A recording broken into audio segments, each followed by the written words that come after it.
Gracias por sintonizar nuestro programa Hablemos, un espacio en el que analizamos temas del acontecer político, económico y cultural de nuestra región. Hola, ¿qué tal? Gracias por estar con nosotros en un programa más de Hablemos. Hoy, 11 de enero, vamos a hablar sobre Copesantos, parte de Copesantos, que es la red de distribución eléctrica y todo lo que conlleva el mantenimiento y pormenores, cifras que no se imaginan. Muy contento de estar de nuevo en Canal Altavisión de Cable Santos, que es parte de los grandes proyectos que ha llevado a cabo Copesantos RL. Hoy me acompaña el ingeniero Claudio Ureña, de una familia muy querida en la zona de Los Santos y en Santa María de Ota específicamente. Don Claudio, ¿qué tal? Buenas tardes. Doctor, ¿cómo está? Bien, qué gusto tenerte por acá en el programa. Muchas gracias por la invitación. Sí. Vamos a hablar cifras que la gente no imagina, ¿verdad? Es bastante interesante, al menos distribución de energía, que es una de las líneas de servicio de Copesantos, aparte de sus 56 años de existencia, ya contamos con esa experiencia, prácticamente 59 años de fundación de Copesantos. La radiografía del 2023 nos está ofreciendo condiciones muy interesantes y muy particulares que nos agrada mucho poderlas venir aquí a compartir con usted en esta tarde de hoy. Muchas gracias. Y es que Copesantos es la primera empresa de distribución eléctrica del país de tener un 100% de medidores inteligentes. Y vamos a empezar con esto. ¿Qué es un medidor inteligente? Sí, bueno, voy a hacer primero una pausa y quiero también aprovechar esta introducción porque queremos compartir con ustedes que no es la primera vez que logramos esa posición de ser los primeros de llevar a cabo un proyecto tan importante. En el año 2014 fuimos los primeros en cambiar toda la iluminación pública por alumbrado tipo LED, los primeros en Costa Rica. En el año 2010 fuimos los primeros en establecer un proyecto de generación eólica fuera de Guanacaste y fuera del ICE. Entonces, esa parte de estar a la vanguardia en proyectos tan importantes se está convirtiendo en costumbre. Vamos a ver qué nos trae el futuro. Aterrizando, ¿qué es un medidor inteligente?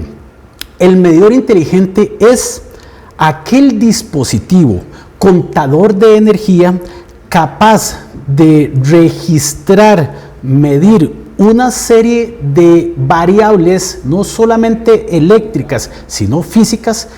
Nuestros medidores tienen sensores de temperatura, por ejemplo, y toda esa información la transmite hacia un centro que recopila la información de los 52,000 medidores que nosotros tenemos instalados.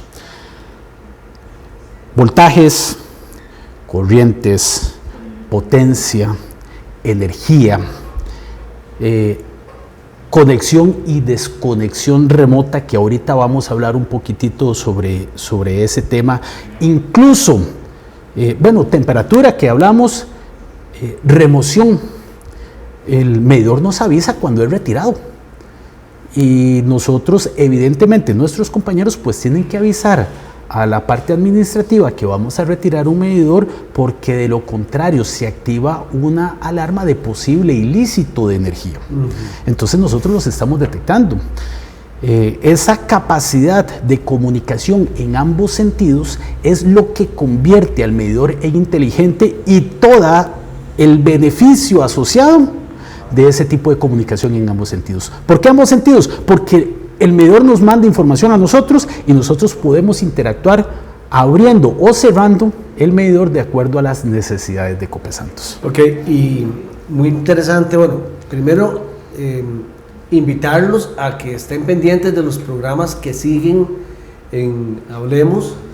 Vamos a tener debates de la zona de Los Santos, de algunos otros cantones, de Acosta, de Mora, de algunos otros cantones.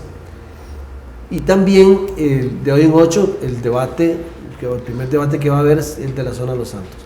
También vamos a tener un programa muy especial que tiene que ver con que ya el Copesantos va a cumplir 59 años de haber sido fundado. O sea, una vez que se cumplen esos 59 años, que es el día...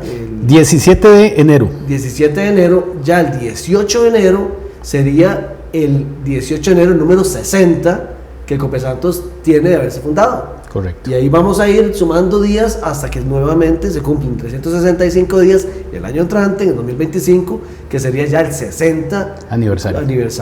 Claro. Para eso vamos a tener un programa muy especial con don Misael Monge, con don Elías Calderón y con don Patricio Solís. Vamos a hablar de qué llevó, cómo era la zona de Los Santos cuando empezaron, cómo fue desarrollándose Copesantos y qué le espera a esta empresa, con los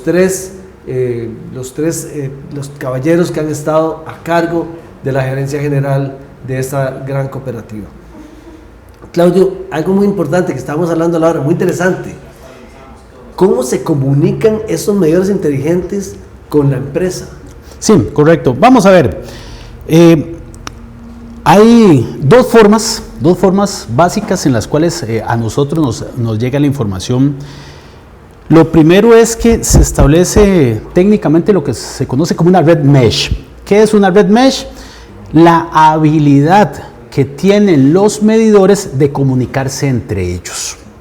¿Ok? Entonces, medidor de mi casa le puede compartir la información al medidor del vecino, el del vecino, el del vecino, y todo es canalizado a través de unos concentradores, nosotros le llamamos CGRs, que son capaces de poder gestionar la información de hasta 10.000 medidores. Esos concentradores o CGRs están conectados a internet con un puerto de fibra óptica y de telefonía 3G. Si pues no funciona una, pues entra a funcionar la otra. Eso es una metodología. La segunda, los medidores pueden comunicarse entre sí también a través de la misma red eléctrica. Eso se llama una tecnología de PLC. También comunican. Hay algunas limitaciones en cuanto a esa comunicación, no es tan masiva, no es tan grande, pero también es una forma paralela o alternativa que tienen por si algún medidor quedó tal vez muy encerrado, no tiene la capacidad de poder transmitir. Yo creo que todos hemos tenido esas problemáticas cuando nos metemos a edificios muy grandes y que nuestro teléfono celular no funciona muy bien. Pues todas las tecnologías de comunicación por radiofrecuencia tienen esa característica. Los medidores no escapan a ellas. La forma alternativa es que entonces cuando están muy encerrados, ellos a través de la misma red eléctrica mandan la información por PLC hacia otro medidor que ya tenga abertura o que tenga línea vista, está al aire libre, y por radiofrecuencia puede enviarle la información a esos concentradores. Claudio, hablamos de que son 52.000 medidores. Sí, señor. ¿Qué hicieron con los medidores que estaban colocados previamente? Los medidores colocados previamente se retiraron y se almacenan por un tiempo definido, aproximadamente unos 4 meses, 5 meses, y posteriormente se desarman y se disponen apropiadamente. Lo que se puede reciclar se va a reciclar y lo que se desecha apropiadamente. Tenemos compañeros en la parte de gestión ambiental que se encargaron de esos procesos, de tal forma de generar el mínimo impacto y la mayor utilización de los materiales que se pueden reutilizar.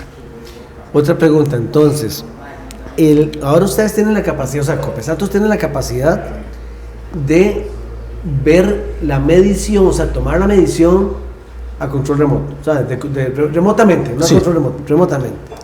Entonces, ya no hace falta que una persona vaya casa por casa a ver el relojito. Sí, es correcto.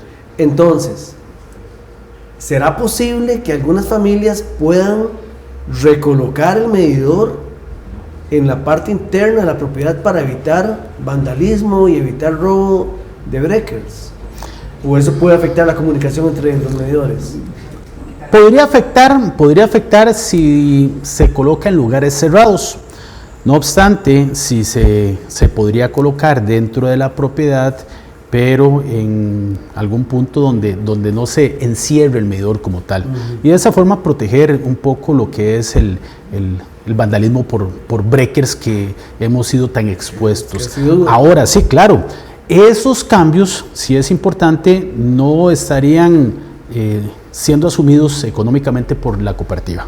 Cada persona tendría que asumir económicamente el traslado de esos contadores de energía. Y el traslado lo haría un electricista, porque es cuestión no, lo tenemos que hacer nosotros, pero sí, tiene que claro, cambiar. Es correcto, tenemos que hacerla nosotros, pero la persona tendría que asumir los costos. ¿Y qué costo tiene aproximadamente? En eso sí es un poco complejo porque depende de la distancia, depende de los materiales y depende de una serie de cosas en las cuales sería un poco inapropiado ponerse a calcular por acá. Vamos a preguntas todavía más interesantes. Claro. Esto de los medidores es muy interesante, pero ¿alguna vez usted se ha preguntado cuántos kilómetros cuadrados tiene Copesantos que cubrir para distribuir la electricidad? Sí, es muy interesante. Tenemos una imagen, tal vez los compañeros que están en el Control Master nos pueden poner la primera lámina que nosotros tenemos por acá. Esa es información general de la cooperativa. Nuestra área de concesión son aproximadamente 1.300 kilómetros cuadrados. Pero ¿sabe qué es lo interesante de eso? Sí, es mucho, podría ser mucho. La Compañía Nacional de Fuerza y Luz tiene cerca de 950 kilómetros cuadrados de red. ¿Qué significa eso? Que nosotros tenemos más área asignada que la Compañía Nacional de Fuerza y Luz. Tenemos 1.400, prácticamente 1.500 kilómetros de red primaria. Esta es la red un poco más de mayor tensión, de mayor voltaje. No es accesible, no debe ser accesible a personas, usuarios normales. La red secundaria ya es un poco más accesible porque estamos hablando en el orden de los 240 voltios. Tenemos 626 kilómetros, un total de 2.100 kilómetros de red. En estos 1.300 tenemos instalados 6.200 transformadores, 17.600 luminarias en 35.000 postes, básicamente. O sea, 37.000 postes. 37.000 postes, sí. Todavía hay postes de madera. Manejamos el 90% son postes de madera. No obstante, hemos expandido, hemos abierto la posibilidad de utilizar otras tecnologías. Hemos realizado proyectos en postes de concreto, en postes de acero, en postes de fibra, básicamente como una escuela para ir analizando su comportamiento, por si más adelante vemos la necesidad de tener que trasladarnos de tecnología, ya contar con experiencia en el uso de estas diferentes. Mucha gente no sabe por qué en el centro de San Marcos de Terrazú los postes ahora son muy altos. En algún momento usted me explicaba que es pensando más bien en el crecimiento urbano. Claro, es correcto. Que hayan edificios más altos y que ocupen acometidas desde un lugar más alto, etcétera. Sí.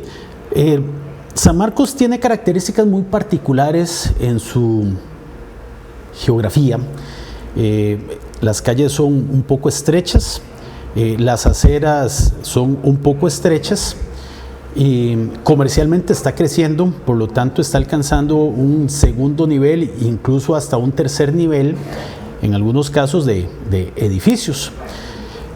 Por lo tanto se están acercando mucho a la red primaria. Hemos tenido eventos en el cual personas se han electrocutado en red privada, en nuestra red, desde propiedades, y la verdad la vida humana es de lo más sagrado, de lo más importante para nosotros, y buscamos la forma de minimizar ese tipo de riesgos. ¿Cómo? 2 decisiones implementamos importantes. Lo primero fue darle mayor altura a los postes, alejamos esa red primaria del techo de las casas, del techo de los comercios, y en segunda instancia utilizamos un tipo de tecnología que reduce significativamente el riesgo de electrocución si alguna persona entra en contacto con la red.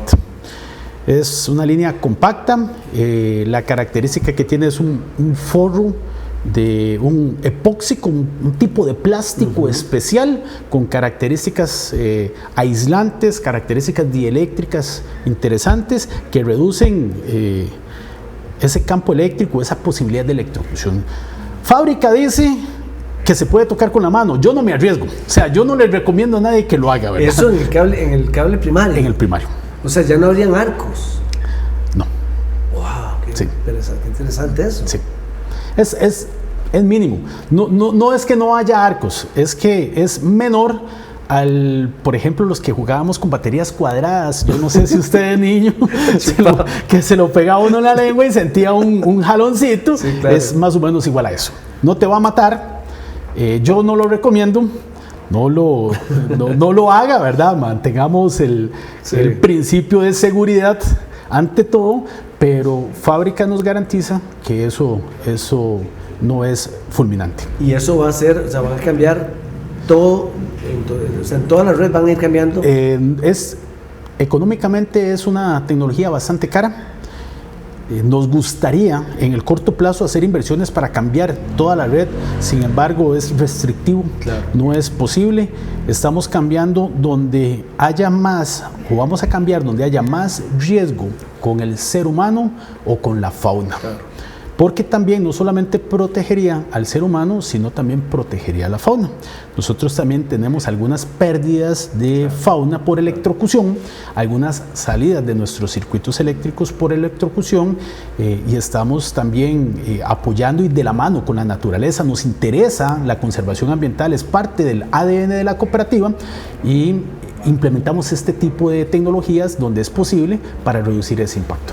Claudio, cuando se habla de lámpara privada, Correcto. que hay 165, ¿cuál es la función? O sea, ¿cómo es eso? La lámpara privada básicamente viene a solventar una necesidad principalmente en comercios donde tienen patios de parqueos y necesitan iluminación. Entonces, conversan, llegamos a una negociación, nosotros le instalamos una luminaria en sus patios, pero ellos nos cancelan prácticamente toda la energía que esa luminaria consume, más los costos de operación y mantenimiento. Entonces, sí, los tenemos, hay muchos comercios con ese tipo de servicios. Estamos en Hablemos, hoy conversando con el ingeniero Claudio Ureña. Vamos a ir a una pausa comercial, no cambie de canal y ya regresamos. Gracias por sintonizar nuestro programa Hablemos, un espacio en el que analizamos temas del acontecer político, económico y cultural de nuestra región. ¿Qué es Pacto Verde? Pacto Verde es una serie de medidas, políticas que está implementando la Unión Europea para alcanzar la neutralidad climática. ¿Esto cómo impacta en el sector café? En el sector café nos impacta porque necesitamos cumplir con una serie de requisitos ambientales para poder ser sujetos de compra de nuestro café y poder ingresar al mercado de la Unión Europea. La buena noticia es que Café de Costa Rica es pionero en la producción de café ambientalmente sostenible y ya tenemos un gran recorrido de todas estas acciones para poder ofrecer nuestro café en este mercado. El llamado que le hacemos al sector es que si aún no tienen georreferenciadas sus fincas en el CERE Café o si aún tienen dudas sobre cuáles prácticas amigables con el ambiente deben implementar en sus fincas, por favor se comunique con la oficina regional más cercana para que lo puedan asesorar.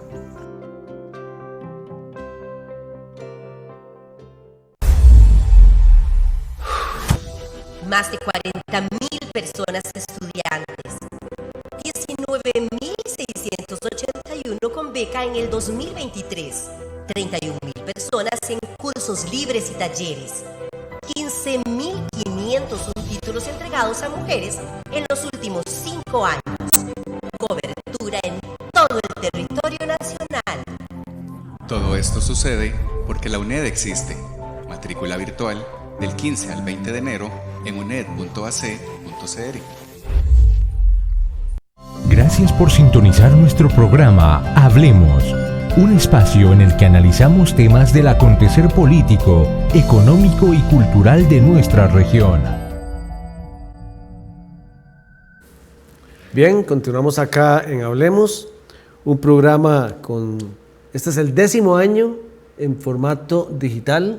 Empezamos aquí en Altavisión, nos apoyaron en otro momento en algunos otros medios de comunicación, pero estamos de regreso acá en Altavisión, agradeciéndole a todos los que durante estos 10 años nos han apoyado y sobre todo todas las personas que están siempre detrás en los control masters, que son los que hacen posible que usted vea este programa.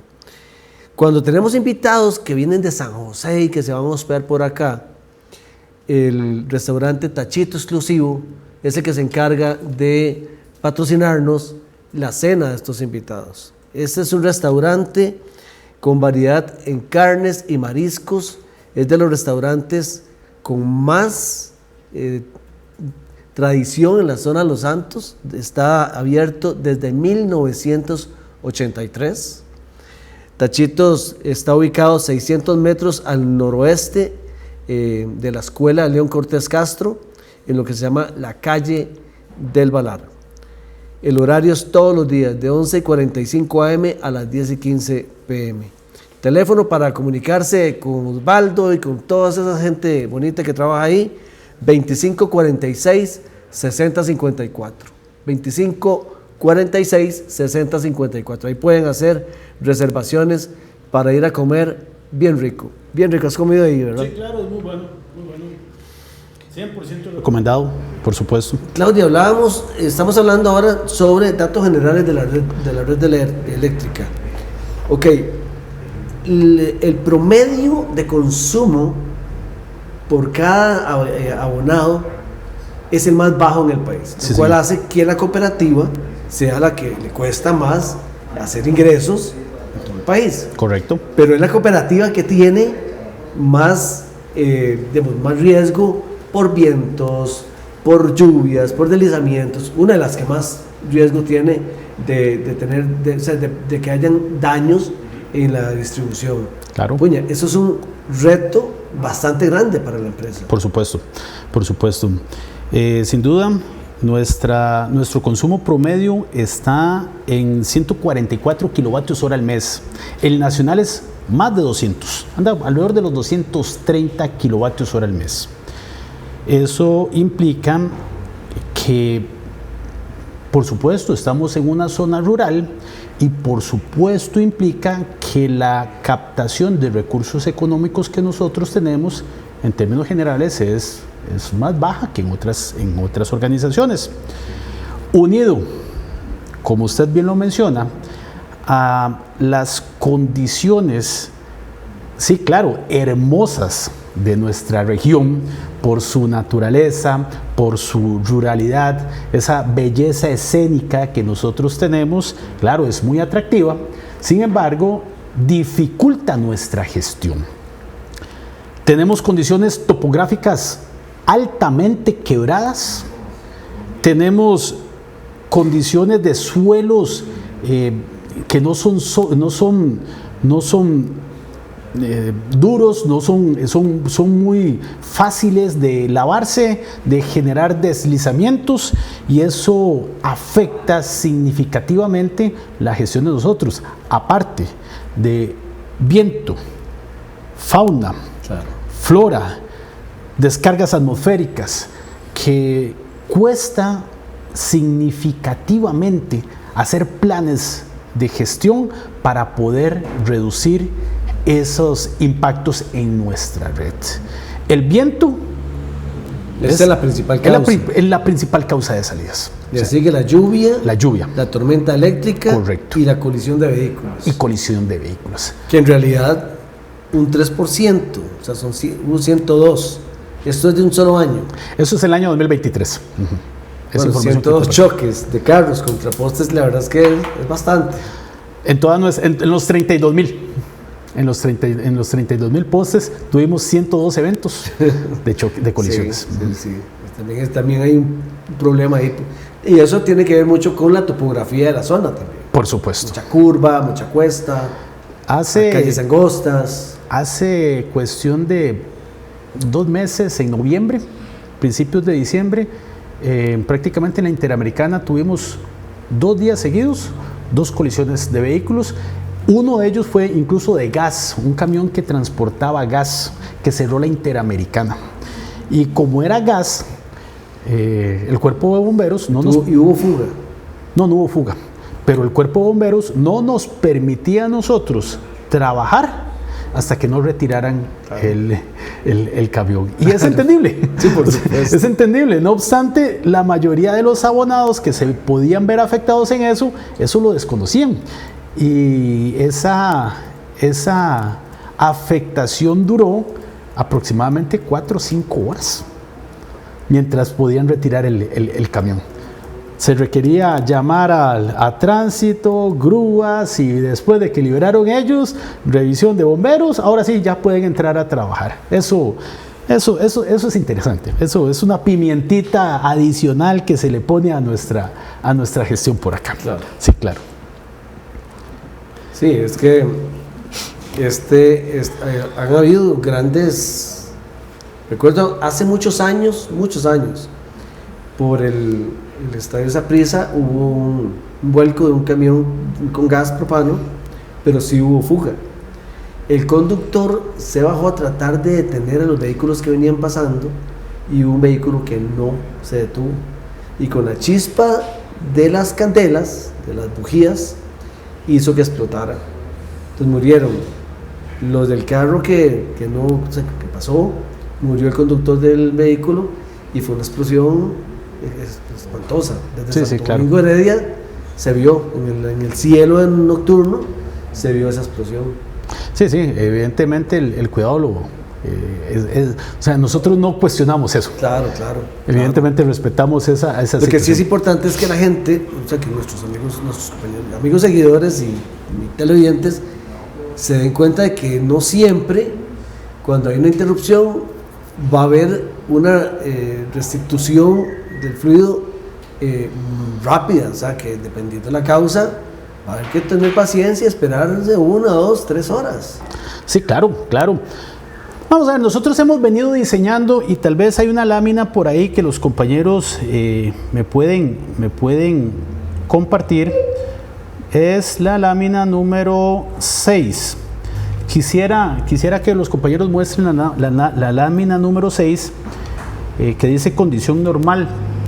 Eso que estamos proyectando en pantalla son 150 equipos que tenemos nosotros distribuidos a lo largo y ancho de nuestra área de concesión, que podemos operar remotamente, abrir o cerrar. Es uno de los sistemas SCADA, así se llama, más grandes que hay en Costa Rica, solo superado por la compañía Elise y Copelesca, que sí son empresas muy grandes, y posteriormente seguimos nosotros, somos el 4 en tener un SCADA tan grande. Eso quiere decir que, por ejemplo, en un barrio X, no vamos a poner un nombre porque es grosero pensar en esas cosas, en un barrio X pasa eso, una fuga grande de gas, pero ustedes pueden lograr que solamente en ese sector haya interrupción del fluido eléctrico. Eso es lo que les quería comentar. Los principales pueblos de toda nuestra área de concesión, y no estoy hablando solo de Santa María, San Marcos, San Pablo, que tiene esa capacidad de redundancia, que si tenemos el problema por un lado que lo alimenta, pues podemos trasladar la carga y jugar y alimentarlo de 2 formas. Lo mismo tenemos con San Ignacio de Acosta, lo mismo tenemos con San Gabriel de Acerrí, lo mismo tenemos con Guayabo de Mora y algunos pueblos importantes y grandes que tenemos esa capacidad. ¿Y por qué menciono esto? Porque casualmente a finales de noviembre, el 30 de noviembre, tuvimos una avería de 2 horas y media o 3 horas. No sé si usted estuvo por acá. Sí, claro. Esa avería, el problema que tuvimos fue que nos fallaron los 2 alimentadores. Pero uno de los alimentadores que falló es propiedad del ICE. Nosotros, nuestro alimentador, lo restablecimos en 2 horas 50 minutos. Pero el ICE duró 2 días, 23 horas y 22 minutos restableciéndonos el servicio eléctrico. Cosa que el abonado tampoco lo percibió. Ellos vieron solo la salida de 2 horas y media. Y no esa ¿por qué? Porque hemos tratado de diseñar nuestra red para poder operar en ese tipo de contingencias cuando perdemos un alimentador. Pero cuando perdemos los dos, es imposible. Claudio, ahora hablabas de que son una empresa comprometida con el medio ambiente. Yo diría incluso vanguardista en tema de medio ambiente. ¿Por qué? Parque eólico y porque las oficinas centrales tienen fotoceldas. Es un proyecto fotovoltaico. ¿Eso cuánto genera? ¿Genera lo necesario para autoabastecerse o genera algo más que puedan inyectarle a la red? Sí, se está inyectando un poco de energía remanente. Esos proyectos nacen básicamente en un concepto de autogestión o autogestión, autoenergía, autogeneración, donde básicamente hay unas restricciones legales y no podemos ser más amplios de lo que nuestros edificios consumen. No obstante, en ciertas condiciones, en ciertas horas del día o en ciertos días, sábados o domingos que no estamos en la oficina, pues se genera más energía y la podemos colocar hacia los vecinos. Pero sí estamos buscando ampliar, sin duda, buscamos ampliar nuestro parque de generación, buscar una mayor independencia del ICE. Estamos viendo que el cambio climático está generando afectaciones importantes y esas afectaciones aumentan el riesgo si dependemos tanto del ICE.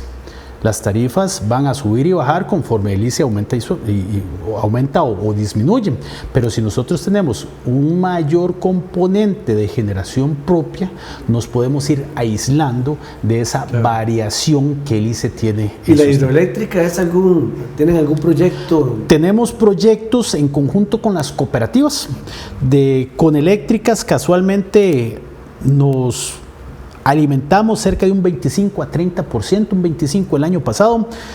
Estos últimos 2 años han sido años muy particulares, meteorológicamente afectados. Coneléctricas lo inyecta a la red del ICE. Correcto, y nosotros retiramos por acá. Y eso queda, digamos, sí. El ICE no cobra esa parte. Sí. Porque fue simplemente quedaron... un peaje, eso se llama un peaje, sí, es correcto. Ellos integran la energía en el lado de San Carlos, más o menos, para no ser un poco ahí, subestación San Carlos, y nosotros retiramos por acá, y al ICE se le paga lo que se conoce un peaje de transmisión. Entonces, y un 25% de lo que se consume acá. Consumen, entre eso y el parque eólico. Entre eso y el parque eólico es más o menos un 50%, lo que nosotros... O sea, en este momento la zona de Los Santos y Caraires, la zona cubierta por Cope Santos, el 50% es energía limpia. Sí, es correcto. Podríamos hablar que más, porque también hay que recordar que el ICE, su matriz energética también es muy limpia, solamente el 2-3% es con combustible fósil. Entonces, si hablamos de energía limpia, estamos hablando de un 98% que consume Cope Santos, ¿verdad? O sea, también hay que reconocer las buenas acciones y las buenas planificaciones que tenemos. ¿Han pensado también en el tema de que Costa Rica es el primer país, es el país número 1 en carros eléctricos per cápita en Latinoamérica y que ya se van a ir ocupando tomas eléctricas para...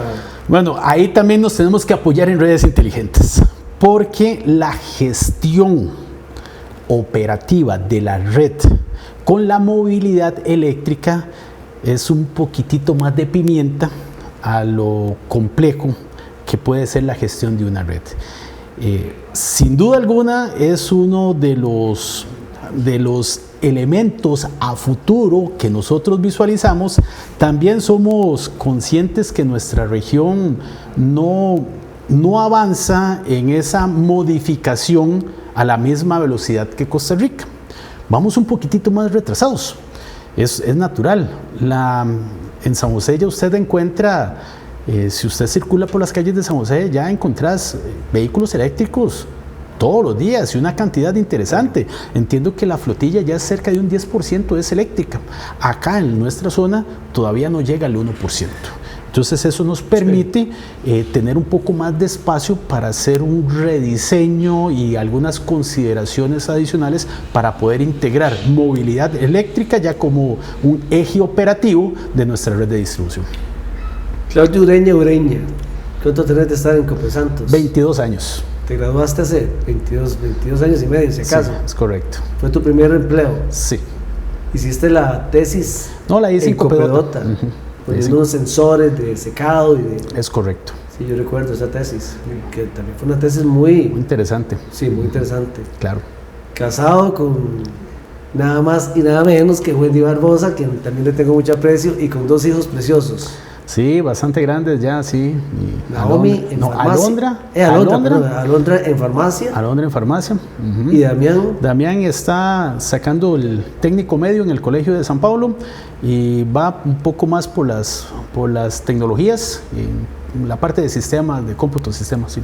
Nos quedan 4 minutos. Para mí es un gusto tenerte por acá y un saludo muy cariñoso a Gerardo Ureña, que le tengo mucho aprecio. Podríamos... Si tuviera que ponerle un nombre, diría que es un padrino de los que yo tuve cuando llegué aquí a la zona de Los Santos y que me ayudó a mí, a mi esposa y a mí a quedarnos, a establecernos por acá. Claudio, ¿cuántas personas están en estos momentos, trabajan en Copesantos? Somos más de 250. No tengo el dato exacto, pero son más de 250. Doctor, nada más. Vamos a ir ahorita vamos, pero todavía no termina el programa, vamos a ir a una pausa comercial. Perfecto. Dentro de un ratito, de cine. De acuerdo. Quería hablar sobre de redes eléctricas del sistema AMI, beneficios a corto, mediano y largo plazo. Que podrían ser interesantes que nosotros... Vamos a hablar de eso después del corte comercial. Por supuesto. No cambie de canal, quédese con nosotros. Estamos en Hablemos, nuevamente en Altavisión. Gracias por sintonizar nuestro programa Hablemos, un espacio en el que analizamos temas del acontecer político, económico y cultural de nuestra región. ¿Qué es Pacto Verde? Pacto Verde es una serie de medidas, políticas que está implementando la Unión Europea para alcanzar la neutralidad climática. ¿Esto cómo impacta en el sector café? En el sector café nos impacta porque necesitamos cumplir con una serie de requisitos ambientales para poder ser sujetos de compra de nuestro café y poder ingresar al mercado de la Unión Europea. La buena noticia es que Café de Costa Rica es pionero en la producción de café ambientalmente sostenible y ya tenemos un gran recorrido de todas estas acciones para poder ofrecer nuestro café en este mercado. El llamado que le hacemos al sector es que si aún no tienen georreferenciadas sus fincas en el CERE Café, o si aún tienen dudas sobre cuáles prácticas amigables con el ambiente deben implementar en sus fincas, por favor se comunique con la oficina regional más cercana para que lo puedan asesorar.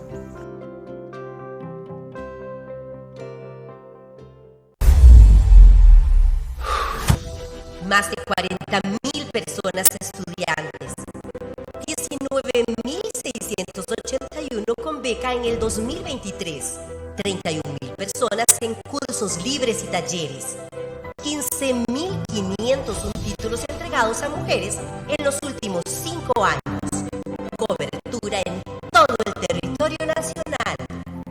Todo esto sucede porque la UNED existe. Matrícula virtual del 15 al 20 de enero en uned.ac.cr. Gracias por sintonizar nuestro programa Hablemos, un espacio en el que analizamos temas del acontecer político, económico y cultural de nuestra región. Continuamos en Hablemos. Voy a robarme un minuto porque es muy importante recordar algunas recomendaciones durante la cosecha de café. Hay personas que se van a coger café sin desayunar, sin tomarse sus tratamientos crónicos y los cuerpos de primeros auxilios les toca en algunos casos entrar en algunos cafetales a ver personas que están descompensadas. Las recomendaciones son básicas, son las mismas recomendaciones que usted escucha cuando van a la romería. Buena hidratación desde el día previo, desayunar, tomarse el tratamiento como siempre se toma. Un bloqueador solar es importante. Estamos en una zona con alta incidencia de cáncer y el sol acá pega pues fuerte y los cafetales ya no son como antes, que eran altísimos y algo tapaban, y ahora no es tanto, entonces la exposición al sol es muy alta. Pero lo más importante es mantenga el horario de su tratamiento, no lo modifique, sobre todo los diabéticos, los hipertensos, no modifiquen sus tratamientos porque se exponen a que durante la recolección del café puedan presentar alguna descompensación. Invitarlos mañana a las 7 de la noche a ver el programa Tertulia de Fútbol con Café. Don Claudio, estábamos por hablar de beneficios. De los beneficios a corto, mediano y largo plazo de los medidores inteligentes. Correcto, sí. Bueno, es una inversión interesante. O sea, este sistema, esta infraestructura de medición avanzada, que es el verdadero, el correcto nombre, el nombre técnico de todos estos medidores AMI, no solamente el medidor, sino todo el sistema que está atrás para poder gestionar los datos, que al final de cuentas es valioso, tiene una serie de beneficios que tienen que pagar esa inversión. Creo que el primero, y que vamos a ver en el muy corto plazo, es la eliminación de errores de lectura. Hemos tenido casos donde tal vez por sol, digamos que no quiero cuestionar la voluntad de las personas, ¿verdad? Ellos iban a hacer su trabajo bien, pero por temas de sol, lejanía, lluvia, les costaba poder ver los números de los medidores y anotaban la información de forma errónea. O cuando se procesaba por acá, pues un dato ahí que se digitaba mal generaba un error de lectura. Estos medidores se leen 4 veces al día. Toda la información es trasladada en horas de la noche hacia un servidor en Internet. Y de ese servidor en Internet traemos la información hacia nuestras oficinas para su procesamiento, evitando errores humanos en el proceso. Va de forma automática. Eliminamos errores.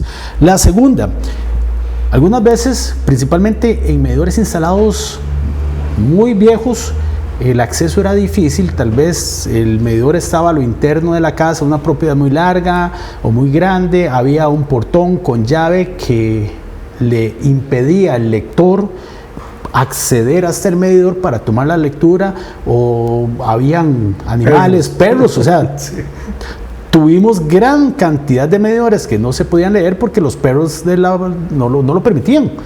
Y tampoco vamos a exponer a nuestros compañeros a esas condiciones, pues eso también se elimina. El tema de corte y reconexión, ya no enviamos a personas a suspender el servicio, ni para reconectarlo. Incluso algo que ha sido muy valioso y que se ha visto muy bien son los procesos de reconexión. En condición normal, si te suspenden el servicio porque se te olvidó pagarlo, me ha pasado, entras a la plataforma, internet, haces el pago y en menos de un minuto el sistema se restablece solo. No hay que enviar personal. Entonces los tiempos de respuesta son bastante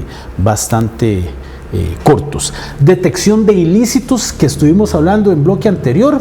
El medidor nos genera una señal a nosotros si es removido. Nosotros identificamos y verificamos si no hay razón por la cual se genera esa alarma. Nosotros enviamos a verificar por qué es lo que está pasando.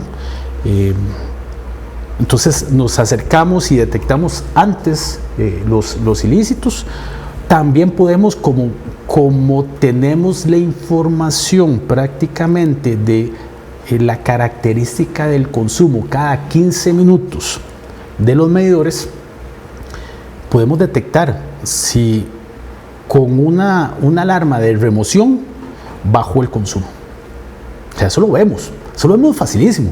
Nos generan las alarmas. Entonces mandamos a hacer revisiones o inspecciones, ¿verdad? Entonces eso nos ayuda a todos. ¿Por qué? Porque que nos roben energía, que se genere un ilícito, nos están robando a todos, ¿verdad? Entonces se está reduciendo. Probablemente sucedió que en algún momento llegaron a desconectar el servicio eléctrico en una casa y se toparon con alguna persona violenta. Claro, eso se elimina.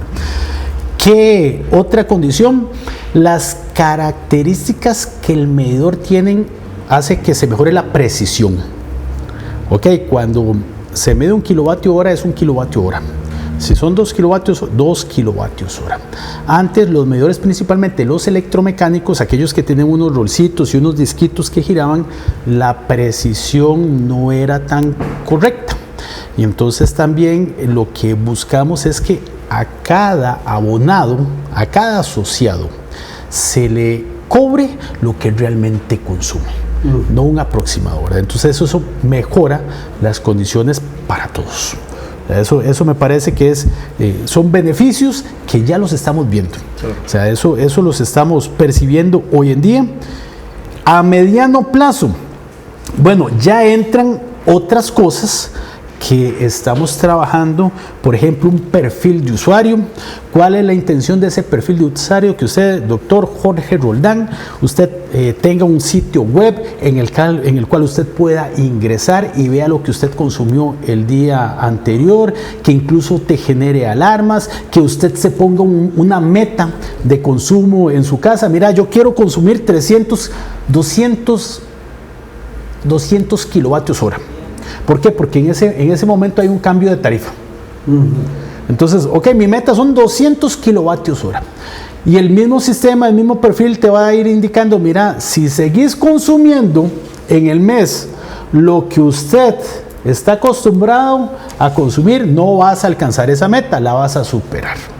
Entonces, todo ese tipo de gestión se permite hacer, aparte de que le podemos enviar señales a los industriales, a los grandes consumidores, a la parte comercial de cómo se puede comportar la tarifa y ellos mejorar, optimizar sus procesos productivos de tal forma de que tengan ahorros económicos también. O sea, eso es un beneficio a mediano plazo. Nos permite iniciar un sistema de gestión predictiva de ilícitos, nos va a facilitar, ahora que está tan de moda la industria 4.0 y el gemelo digital, nos permite mejorar la información para nosotros buscar un gemelo digital de nuestra red. Básicamente es simular en computadora cómo se comporta la red, qué pasaría si un árbol entra en contacto, si hay una avería en tal punto, cuántos abonados se nos quedan fuera, cuántos ingresan, cómo podemos con nuestro sistema SCADA reconfigurar en menos de 1 minuto nuestra red para minimizar la afectación de los abonados. También tendríamos, es algo que estamos ya empezando a trabajar, una gestión automática de las averías. Hoy en día, en algunas zonas, las personas tienen que llamar y decirnos, porque están en una parte muy rural y nosotros no tenemos equipos tan inteligentes, o no teníamos equipos inteligentes en esas zonas. Ellos tenían que llamar y decirnos, mira, estoy sin servicio, estoy sin luz. ¿Qué dicen? Estoy sin luz. Y nosotros, a partir de eso, generar el reporte. Ya no, ya los medidores nos lo están avisando. Ahora sí, nos tenemos que construir, por eso hablo que es un beneficio a mediano plazo, tenemos que construir las aplicaciones para poder utilizar esas señales de los medidores y poder gestionar de forma más eficiente la avería. ¿Qué ocurre? ¿O qué ocurría? Muchas veces la luz se va a las 2 de la mañana y todo el mundo está durmiendo y se dan cuenta hasta que ya alguien se levantó y dice, ay, mira, me quedé dormido porque porque perdí el reloj despertador o qué sé yo, pasan varias cosas, ¿verdad? Ya a las 2 de la mañana cualquier medidor nos va a avisar. Claro. Y nosotros podríamos antes entrar a gestionar esas averías. Y eso disminuye también el uso, por decirlo de esa forma, de las cuadrillas. Claro. El trabajo que tienen que estar haciendo las cuadrillas. Claro, claro. Eso nosotros también lo hemos visto como una parte de un beneficio a largo plazo, como una gestión de la demanda y mantenimiento predictivo. También nos ayuda a gestionar la información, la data que vamos a tener de cada uno de los medidores, pues nos va a permitir a nosotros gestionar eso.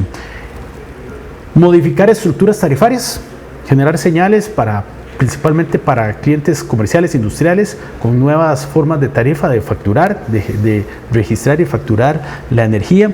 La integración de recursos energéticos distribuidos, como son los vehículos eléctricos, como son paneles solares, centrales hidroeléctricas, centrales fotovoltaicas, generación en biomasa y cualquier otro elemento que un cliente tiene, pues es más fácil poder integrarlo a partir de estructuras con redes inteligentes, y a largo plazo pues se nos abre el universo de lo que son de forma completa redes inteligentes y ciudades inteligentes. Ya esto sería una visión de 7, 8 o 10 años en el cual podemos nosotros disponer socialmente algunos beneficios para que sean gestionados como ocurre en otros países, contratos, por ejemplo, de grandes empresas que les permiten a la empresa distribuidora controlar los aires acondicionados.